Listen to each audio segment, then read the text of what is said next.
Healing can feel incredibly lonely, not because you're doing it wrong, but because you're doing it honestly.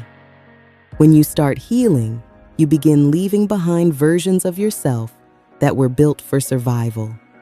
Versions of you that knew how to keep the peace, how to overextend, how to stay connected even when it cost you.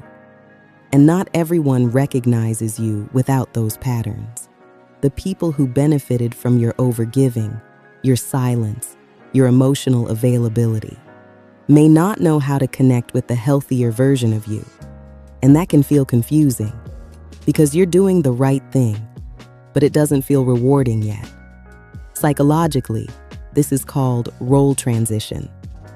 The discomfort that arises when your identity changes before your environment catches up. You're no longer who you were, but you haven't fully arrived at who you're becoming. And that in-between space can feel isolating.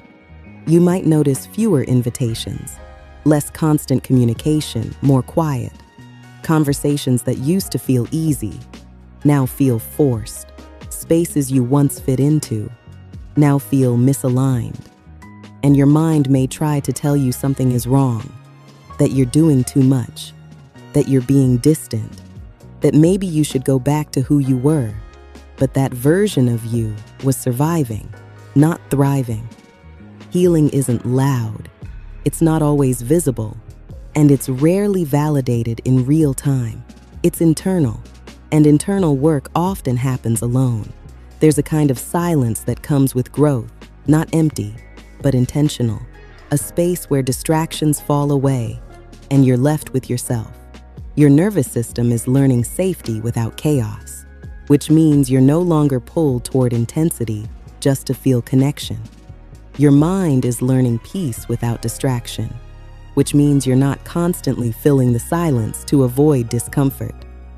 And your identity is learning how to exist without performing for connection, without shape-shifting, without over-explaining, without shrinking. That takes space. And sometimes, that space feels like loneliness. But loneliness during healing doesn't mean you're unloved. It means you're no longer abandoning yourself to avoid being alone. It means you're choosing alignment over attachment, peace over familiarity, truth over temporary comfort. And that's not loss, that's growth. There's also grief here. Grief for the version of you that tolerated more than you deserved. Grief for relationships that only worked when you weren't fully yourself. Grief for the time it took to realize you needed more. And grief can feel like loneliness too. But this season isn't empty, it's making room. Room for connections that don't require you to overextend. Room for relationships that feel reciprocal. Room for a version of you that feels safe just being. Freedom doesn't arrive all at once. It comes after the quiet, after the recalibration, after the moments where you choose yourself, even when it feels unfamiliar.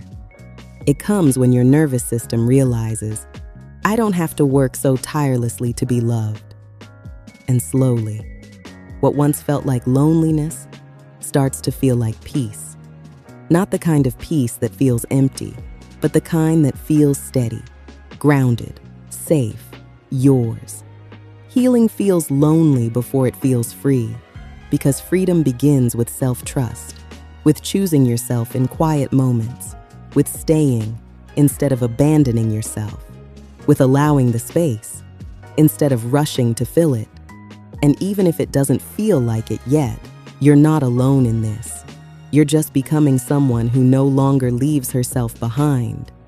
And that kind of becoming is where freedom begins. Thank you for being here, for listening, for growing, for becoming. If this message spoke to you, breathe, subscribe, and stay a while. Because healing takes time, but you don't have to do it alone. We will do it together.